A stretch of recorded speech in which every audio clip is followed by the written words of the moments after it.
live. Yeah, we going live. Hey, we going live. Yeah, we going live. Yeah, we going. Yeah, we going. Yeah, we going live. From the 50-yard line, we going live. From the 50-yard line, we going live. From the 50-yard line. Hey. We will still, you know what I'm saying, speak about how we feel about these things that intersect between social justice and sports. Absolutely. That's a great segue into our Who's Really Right, because if you didn't see it, Roger Goodell came out and made a statement apologizing and saying that they were wrong with trying to stifle protesters back in 2016 when Colin Kaepernick did a peaceful protest. Right. A peaceful protest of kneeling during the national anthem. Mm-hmm. So they apologized to everyone except Colin Kaepernick. Obviously. Right. And we talked about that. We talked about how, you know, that potentially was a thing that they did because of the lawsuit and the collusion, and saying his name may allude to the fact that they did what he said he did. Yeah. Which we already know, but you know, in the court of law, you know. Of course. Yeah. Whatever. Right. Mm-hmm. But so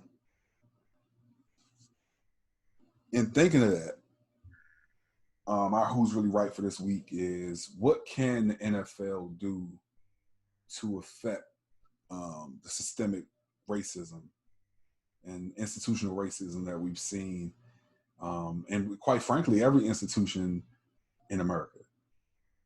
Oh yeah, it's every system. Yeah, it's literally every system in America that is. The foundation. Did you watch the Oprah special last night? I did. Oh, it was so good. It was good. It's part 2 is tonight. Okay. I wonder if they got part 1 online. If doesn't Hulu have own stuff? Mm-hmm. It was on all the Discovery networks last night. Okay. So OWN is a part of that. Yeah, it may be on Hulu. Or somebody may have, you know, people. We bootlegs and stuff. Yeah, bootlegs and stuff and throw it on YouTube. Mm-hmm. But yeah, no, it was really good. But I say that because in their discussion, kind of the theme, so to speak, was bringing it back to not letting this moment, which is historic, with the amount of people who have protested around the world, the level of intrigue and empathy that we are receiving right now, to not let this moment pass just based on police brutality.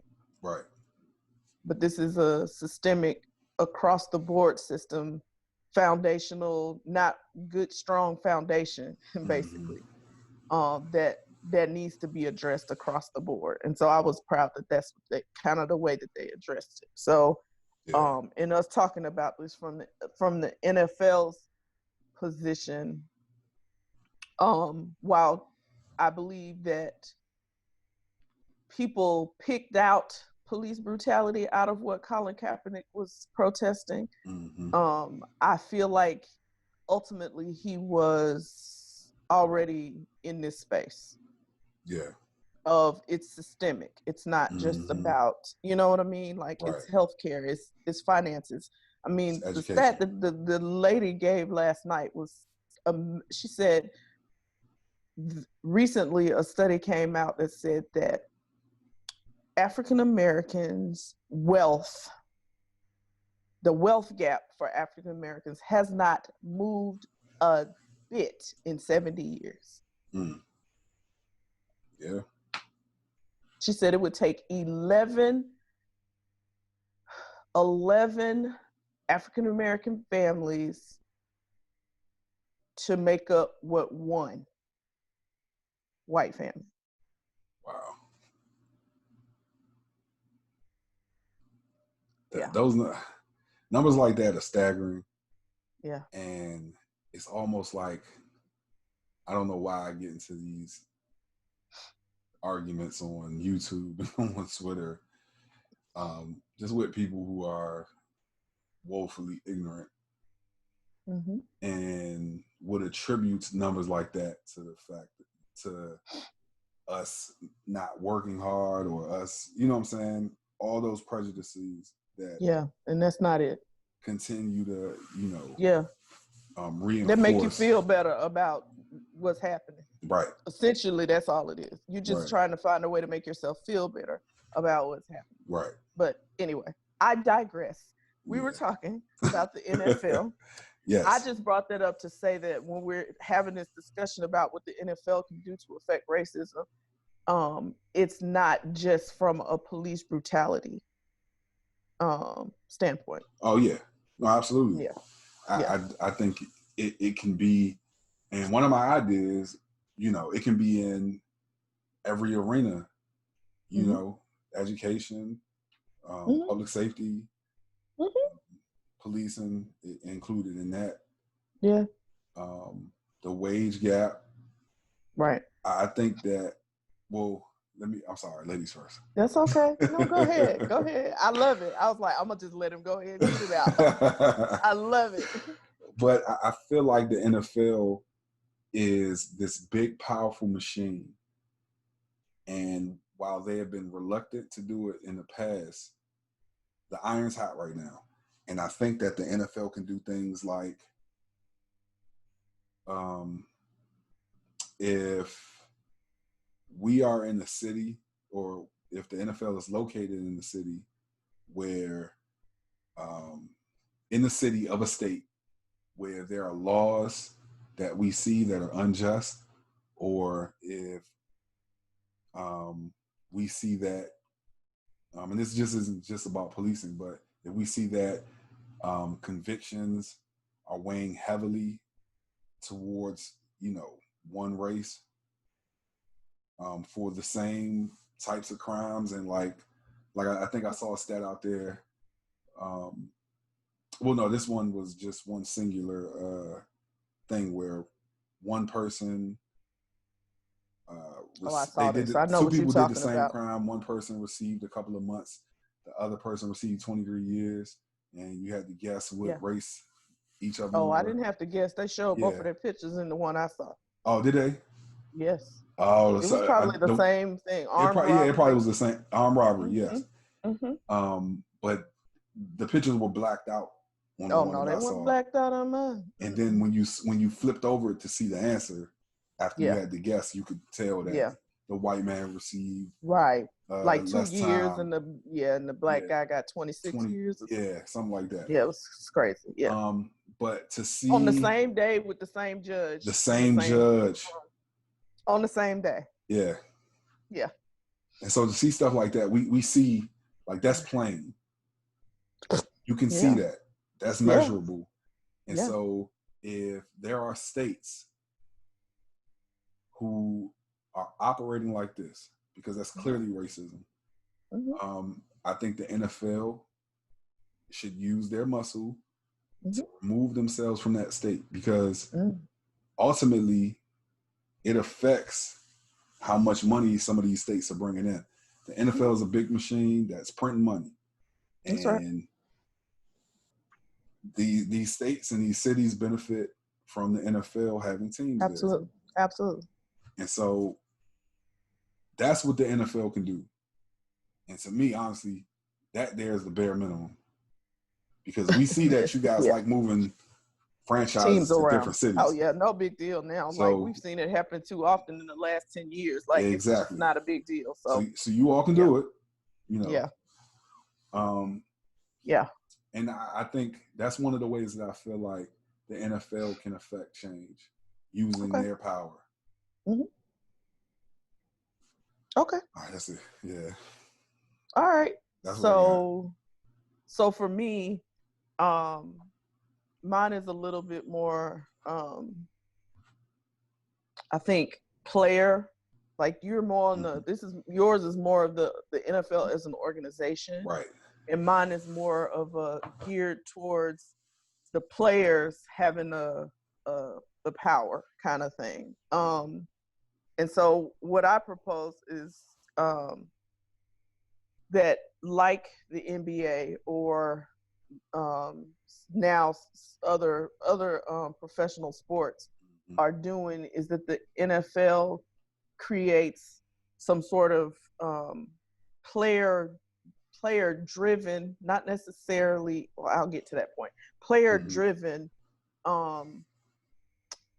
coalition or group organization that kind of takes on the role of being a voice, so to speak, for the African Americans who are a part of the league, as well as social issues that are in their communities. So with that coalition, one of the things I think is, because the coaches meeting is sometime this week, if I'm not mistaken, or next week. It's coming up soon. But one of the topics they said, one of the big things for the coaches meeting is, which has been a topic for years, so nothing's changing. I guess that's why I'm saying that they need to do something different. Is about having more men of color or people of color in these roles as head coaches or administration for these NFL teams.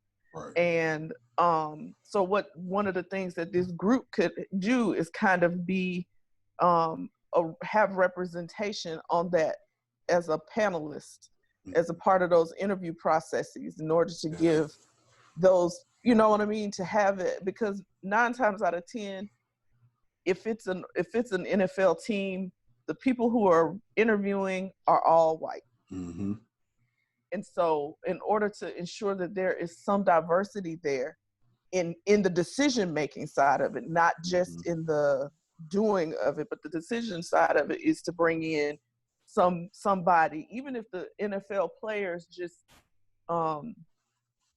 picked people, you know what I mean? They nominated people, not necessarily players, but picked people that they felt were worthy to be on the panel for them, to represent them, make sure that there's a representation there.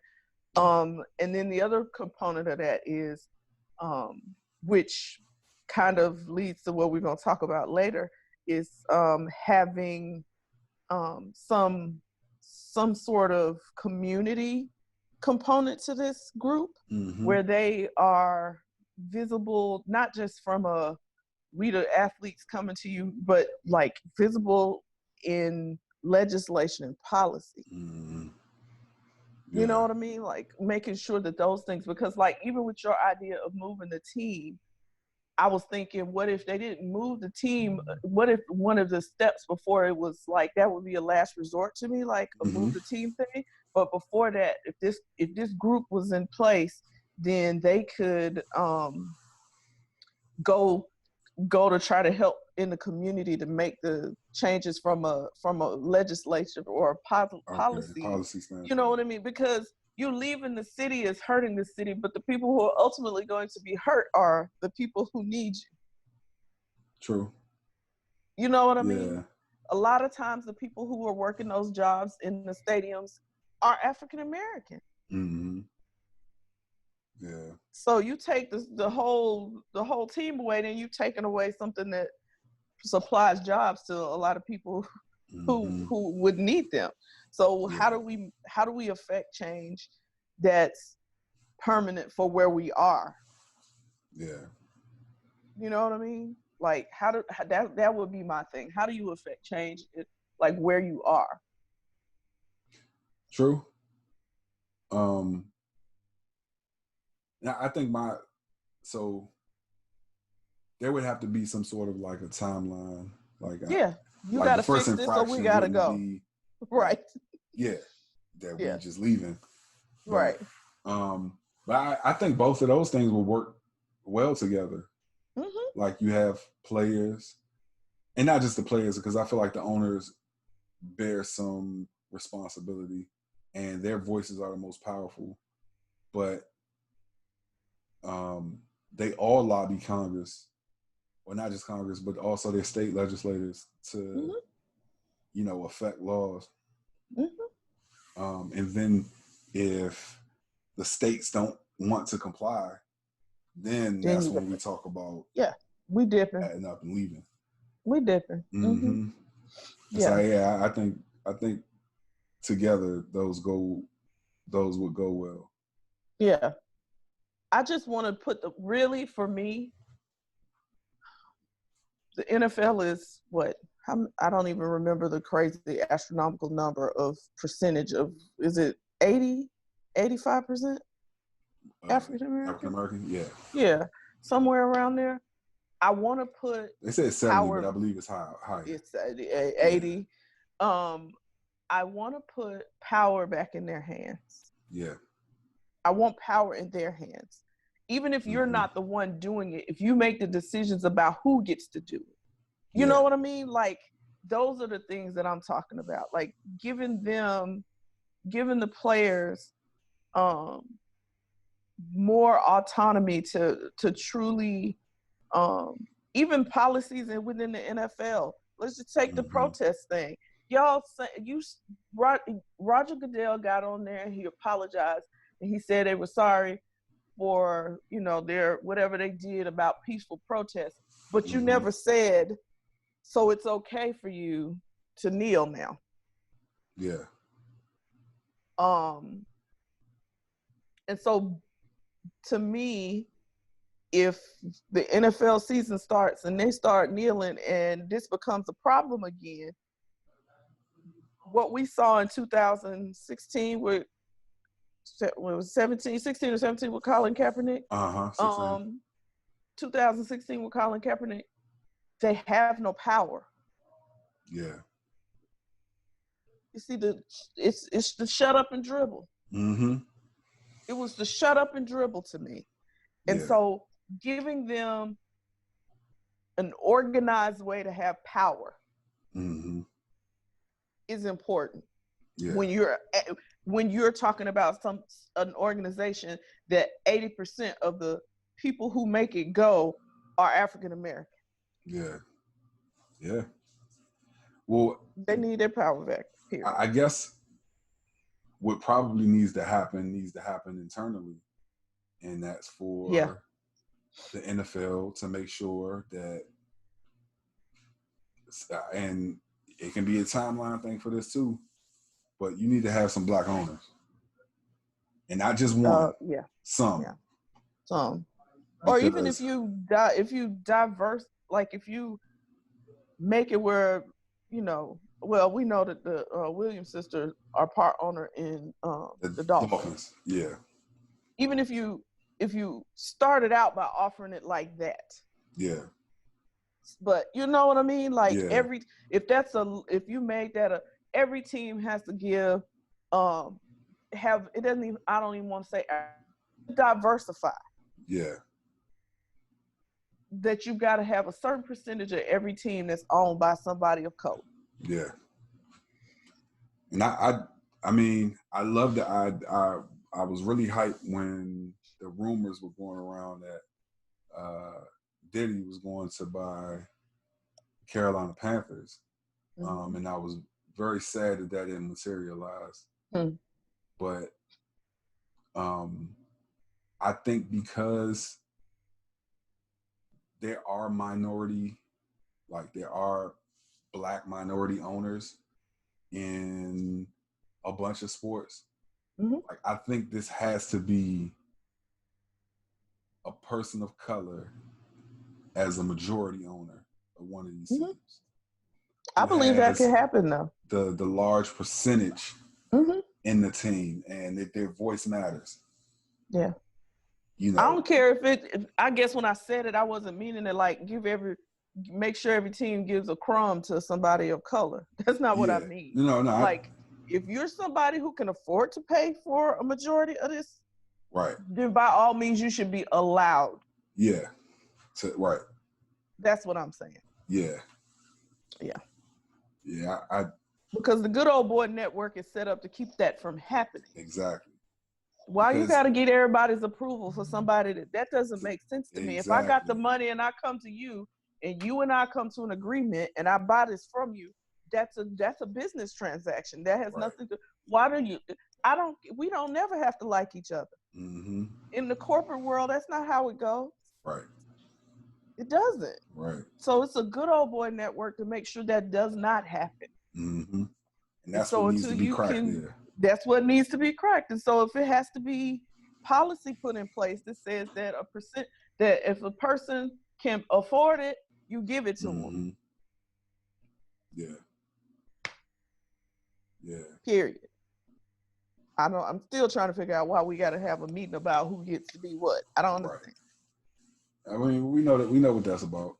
Yeah, but I'm saying now is the time for that to be addressed within the NFL. Yeah.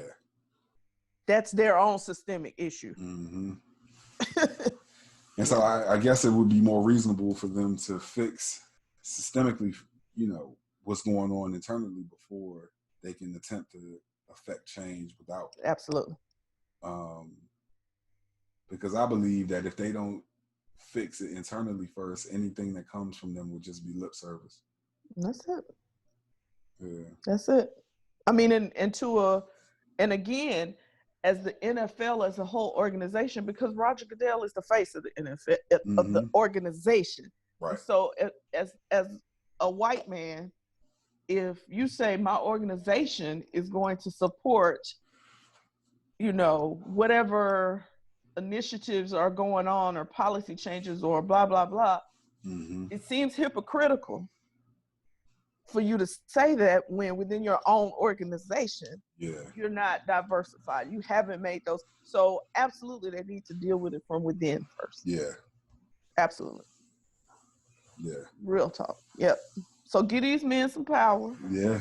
And y'all listen to them and let them. Now's the time for you to turn your ear to them. Like they're your resource, essentially. Exactly. At this moment, they're your resource. Mm-hmm. In order to fix this, go to them. You got a small group when you think about it in terms of what's the whole America, the whole country versus just the NFL. You got a small group of black men who you can turn to and say, how do we fix our stuff? Right. What do you think we should do to fix our stuff? Mm-hmm. Yeah.